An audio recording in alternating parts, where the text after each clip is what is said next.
Well, good afternoon. It's a pleasure to be here, and I have a question for you.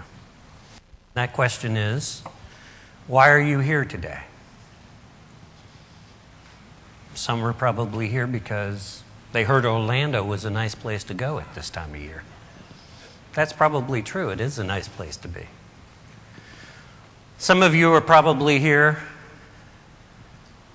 because you're part of a lab or center that supports our Army Science and Technology program. And it's an opportunity to see others from other S&T centers, laboratories, both within the Army and from our external partners, whether industry, academia, or international.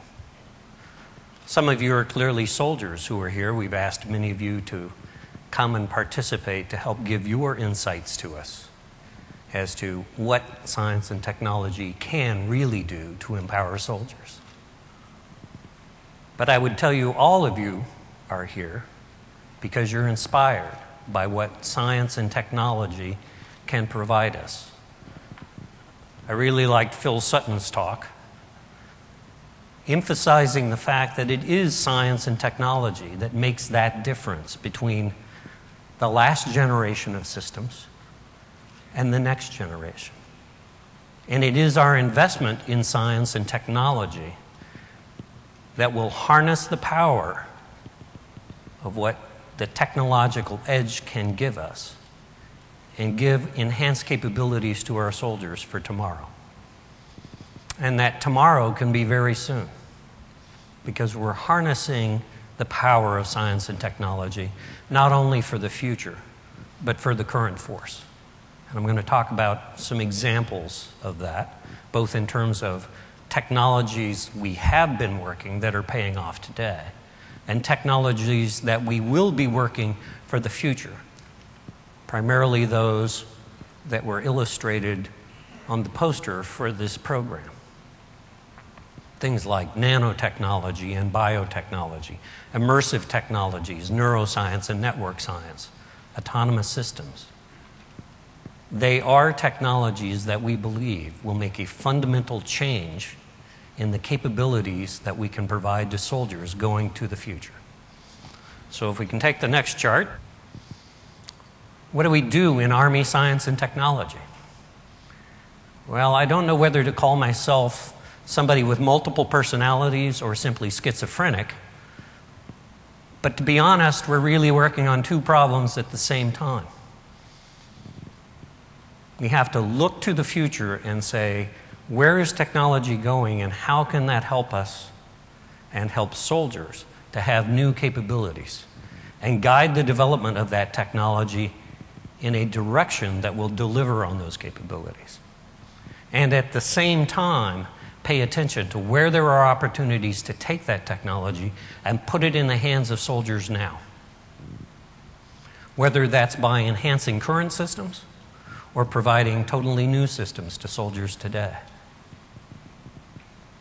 It's absolutely essential that we think about not only the future, but the current needs. What can we do now to make a soldier's mission more effective, more efficient, more safe than it would be without that technology? And that carries through to the future as well. Next chart. Recently, the G8 of the Army has published a new Army modernization strategy, and part of that modernization strategy, they've illustrated 4 primary elements of Army modernization, having to do with inserting technologies into the current force, updating existing systems, spiraling out technologies from the FCS program into the other elements of the force, and then fielding FCS. And my argument is science and technology is servicing all of those needs. Not just because of the technology that's being developed, but because of people like yourselves. Scientists and engineers who see the opportunity and can exploit it to guide S&T in a direction that delivers new capabilities. A good example is in the upper left-hand quadrant, where it talks about current force modernization. The example being MRAP, where a team of our scientists and engineers, a combination of people from the Army Research Laboratory, from TARDEC, the Tank Automotive Research Development and Engineering Center, from AMSA, from the PM shop, and from our partners in industry, work together to design technology that would enhance the protection capabilities that we could apply to the mine-resistant armored vehicles, to enhance their survivability in theater at a weight that was acceptable, because you can't simply keep adding heavy armor to these vehicles and expect them to be able to perform their mission. They did that quickly, and within about a year's time, our partners in industry were producing vehicles with this new armor package. That's the kind of work that needs to go on in terms of a partnership among the various elements of the enterprise, and also in terms of bringing to bear the knowledge, the skills, the experience, and the insights that people like yourselves can help the Army to steer our science and technology in a direction that will pay off for soldiers. Essential to us, not only for today, MRAP being a good example, but clearly for things like the future combat system. And that other end of the chart, where we're talking about new lighter weight armors that will allow FCS to be survivable at an acceptable weight, and active protection systems to defeat other classes of threats that you don't want to have to defeat with your armor, because it would be unacceptable to carry armor that would have sufficient weight or mass to provide the protection. Next chart. Current force. Good examples here of technologies that have actually been fielded today. In at least one case, actually a spin-out directly from the Future Combat Systems program. Through our partnership with DARPA in FCS, we developed something called the Micro Air Vehicle, the MAV. And if you want to play the clip about the MAV, this is a small ducted fan platform that provides dismounted soldiers a way to observe what's going on in the local area. And is great because it can fly over and provide direct feedback to the soldiers. Top right corner of building number 2. And yes, it's a little bit noisy.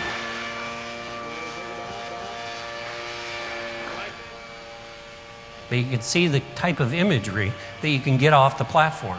Essential if you want to look around a corner, or maybe have it sit and perch and stare on top of a building or on a window ledge.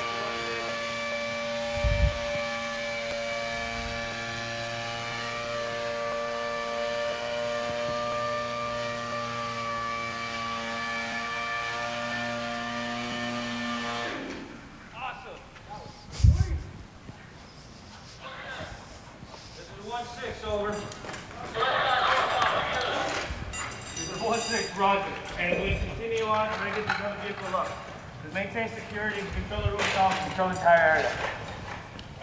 So you can hear the kind of feedback you get from the soldiers when they have a tool like that, something they've always wanted to have that allows them to see what's around the next corner or just down the road from where you are right now. Another example of a small, light, very portable system is the Nighthawk. Why don't you play that clip? It's a system with foldable wings that goes in a small tube. You pull it out, you unfold the wings, you throw it in the air. And it'll fly around and provide you data. In a second, we'll see some of the data you get off of it. That has GPS reference built into it, so you know not only you can see what you're looking at, but you can tell where that is. That's an important component of situational awareness. As another example, in the protection area, I thought I'd show you a short clip from the Engineering R&D Center on structure protection. This clip down in the lower right corner. Go ahead and play that. On blast and frag protection for structures. Teaming with the United States Gypsum Corporation has developed a new high-performance concrete-based armor. The high-performance concrete developed exhibits strengths 10 times that of standard concrete. Applied in layers on the outer walls of the MPS, these very high-strength concrete and composite panels provide an effective armoring solution.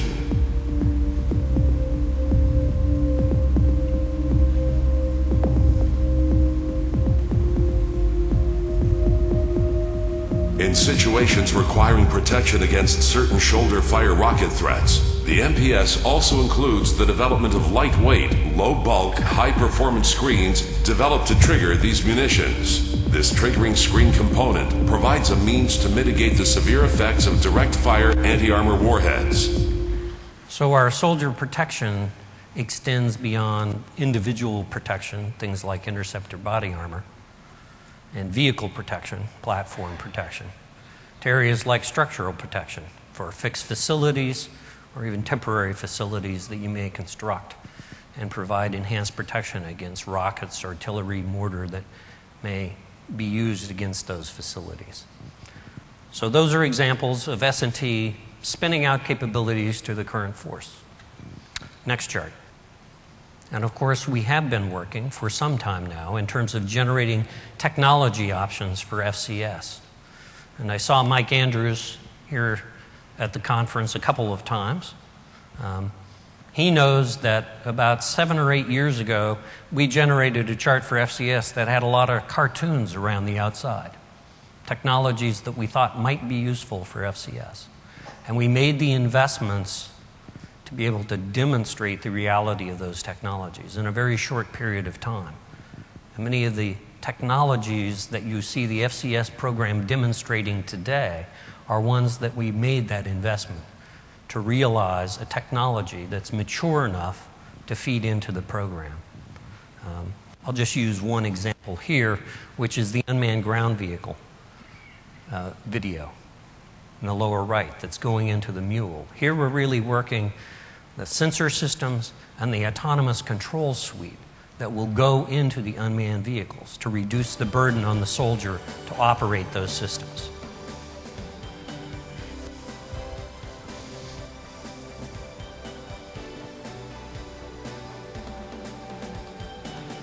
In this case, what we're demonstrating is not just the control system for the vehicle itself, but collaboration between an unmanned air and an unmanned ground system, where we can use information from the overhead vehicle to change route planning, to take into account recent changes in barriers or changes in the operational scenario that would lead you to need to change what your plan was previously on a near real-time basis and come up with a new route which will get you where you want to go. Something that's critical, particularly in an urban environment where things change very rapidly. As you can tell from the FCS program, we've harnessed a lot of technology to create capabilities that will make FCS a reality. What's driven that is the need for greater situational awareness, greater connectivity, to really enable new capabilities for our soldiers, both in terms of use of precision fires, enhanced situational awareness for protection, new approaches to provide avoidance of threats or to defeat threats. And we've seen over the years, over a number of decades, the growth and complexity of our systems. There's a perception from the past that the Army is kind of a low-tech service. And if you went back 50 years, I'd probably agree that we were relatively low-tech. But if you look at the changes in the types of capabilities that are in our platforms, or even in the hands of our dismounted soldiers, that has all changed in recent times. The computational capability that's inherent in those systems, the communications capability, the sensors capability, have all changed the nature of those platforms and changed the nature of the way we do business in a significant way. We are a high-tech force. We're a high-tech force now because of those capabilities that have gone into the systems we have in the field today. And to sustain the technological advantage for FCS and for other elements of the force for the future, we have to sustain an investment in science and technology that will create even greater capabilities going forward. So in a few years, you'll see another chart that goes well beyond FCS in terms of the complexity and capabilities of the systems that we provide to our soldiers. So to highlight a few of the examples of those kinds of technologies, go to the next chart. You can talk about the technologies you're going to hear about at the conference this week, and you'll hear about them in much more depth than I can describe. But some simple examples are like in nanotechnology. We'll play this clip that has to do with bio-inspired energy dispersive materials, ways of sustaining an impact and crushing of the material to absorb the energy of impact without damage to the inner wall of the vehicle itself. So using an approach learned from nature in terms of how to absorb energy and distribute it in a way that minimizes the impact to your system.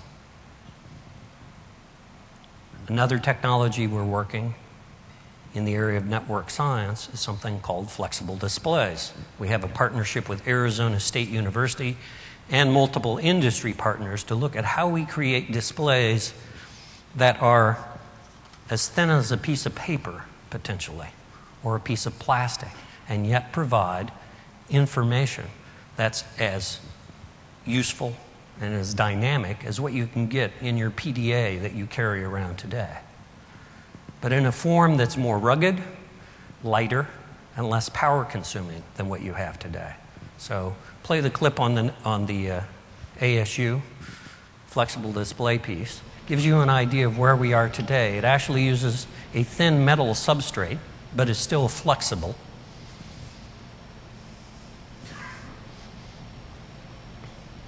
It's dynamic. You'll see the picture changing over time as it's been. And then just an example of the whole idea of ruggedness, you're going to see another demonstration in a moment. And in a second, that picture will actually update again, and you won't see the effect of that hammering action against the display. That's a new type of technology that we believe will be critical in terms of providing information to the individual soldier, something that could be built into his uniform, worn around his wrist, or carried at a much lighter weight than what it is today and integrated with other systems that the soldier will carry without an enhanced burden. That's the key part. I showed you some autonomy in the previous clip on FCS, and of course that is a major area of investment, making robotic systems that are less of a burden to our soldiers, that have the intelligence to do the job we ask them to do without depending upon a soldier to intervene, or to only intervene once in a great while. What's going on today in the global war on terror is really amazing with regard to the exploitation of robotics. Generally teleoperated robotics, but robotics nonetheless. 7 or 8 years ago, if you'd gone out to the forces, you'd have found virtually none of these little systems like PackBot in the force. If you go out there now, you'll find thousands of them, somewhere between 5,000 and 10,000 of them in the field today. And that's critical because it reduces the risk to our soldiers. We can send a robot to go do surveillance or to do some job that you don't want to have to send a soldier to do. It's also important because we have now a generation of soldiers who look at robots as just another part of the force. They're another team member in how you do your jobs. And that's how our forces will operate in the future. It will be a manned and unmanned partnership. If you look at the FCS chart, about half the vehicles are manned, about half are unmanned. It's a network system of systems. And that will be true throughout all the elements of our force to varying degrees. Next chart. A couple of additional areas. Neuroscience. I'm actually one of those who's been a proponent recently of the application of neuroscience, not just in the medical domain, but in other domains, like training. What we're learning now from brain imaging and functional brain imaging, seeing what's going on in the brain while somebody is doing a task, can help us to learn new things about how to do a better job of training, to do it more efficiently, to do it more effectively, to ensure people have learned the information to a degree that's acceptable. And to give you an example of what that imaging looks like, we can run that short clip. And it's simply a presentation of the dynamics of performance of a task in the brain over time. The colors represent the different levels of activity in the brain, looking at various levels through the cortex. Gives us an idea of what's going on in the brain at any specific point in time in the task, how various areas are lighting up, if you will. And it's another way of measuring how the soldier is performing a task. And if we can then learn how to train him effectively to do it more efficiently, or to learn the task more rapidly by using that information, it provides us great benefit. And that's just one application of neuroscience. Immersive technologies. That was mentioned earlier. It's one of those that I believe, and I think as Phil does, is one that offers some very near-term improvements in terms of our training capability. Lots of people are exploiting game-based training technologies as a new tool for allowing people to practice tasks that you don't want to have them practice necessarily in the real-world environment. To reduce danger, obviously, but also to make them better prepared. And to do it more efficiently, as Phil talked about, as an integral component of an overall training program. So let's play the immersive technology clip. Assalamu alaikum. Teaching English? What are you doing? You do not speak to her, you speak to me. My apologies. I'm Captain Clip. What's your name? Amr Wazir Kadhim. Hey, Mr. Kadhim, I understand that your wife has some information about the bombing that occurred today. Can I speak with her? No, you speak to me. Okay, Mr. Kadhim, I appreciate it. I apologize if I offended you there. I'm asking for help to find out who killed that boy. Tell me what you know about the pushcart with the IED in it. I swear, I had no pottery cart. I never said anything about a pottery cart. I said a pushcart. So you were working. You were pushing a pottery cart around? I've delivered many goods. Sometimes pottery, fruit, whatever, but nothing today. There was no work.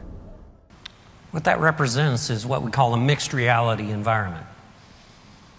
You're the real person, the soldier, and you could have other real persons as well, interacting with virtual players in the environment or virtual scenes that are dynamic. In this case, interacting with avatars driven purely by computer-based models that do speech recognition and speech generation to provide realistic interactions with the soldier. And then the system can also provide effective feedback afterwards about the performance of a task or about the decision that a soldier makes. It's a tool for enhancing the reality of the environment and the complexity in the environment in ways that aren't as demanding in terms of providing actual people to be interacting with the soldier to effectively do the training. You can also introduce cultural features, social dynamics, patterns of gestures and facial expression that can give the soldier experience in ways that he can't get by simply interacting with an instructor who doesn't necessarily have all of those features and cultural gestures in their inventory. And quantum information science, Phil mentioned this, in terms of new ways of processing information, encoding and decoding information at much higher speeds or at much greater levels of complexity that we can with traditional computing approaches. Next chart. And John mentioned earlier today our eCyber mission, our network-based science, math, and engineering competition that we do for middle schoolers. And there are representatives from the JSHS, which is also a competition, who are here today. We have to use whatever tools we can to foster young people to bring their imagination to bear over the long run to enhance our capabilities in the Army. We encourage them through these competitions to get engaged with the Army and to work on projects that are relevant to us. We give them experience at our labs and centers where we bring high school students or college students in and give them hands-on experience with research and working real-world problems. And then we also support careers, both through scholarships of various sorts and also through internships where we actually pay them to come in and do work in the lab. It's a full range of programs, all under our Army Educational Outreach Program banner, AEOP, and you can find the website for AEOP on the pin that's laying at your seat. You have to go look at that. John's really put that together as a way of showing the full range of opportunities all the way from grade school up through college and beyond, where we try to engage young people in science, math, and engineering and keep them engaged so that they'll adopt careers in these areas. It's critical for our national competitiveness. It's critical for our Army. And it doesn't matter whether they come to an Army lab or center, we'd certainly like them to do that, or whether they work in academia doing research that's relevant to the Army, or in industry, developing technology that we can apply to meet the needs of our soldiers. What matters is they bring their imagination and their ideas to the development of technology that will matter to the Army in the years to come. Next chart. So I believe we really are an engine of transformation. We've helped to change the Army in the past, creating technologies that are in the systems that are in the field today. We've reacted very positively to the need for technology in the ongoing fight today by coming up with expedient solutions. And we're certainly working both the near-term and long-term research and technology development to meet the needs of tomorrow. I congratulate each and every one of you for your engagement in science and technology that matters to the Army. It's critical to us that you have brought your thinking and your imagination to address our problems.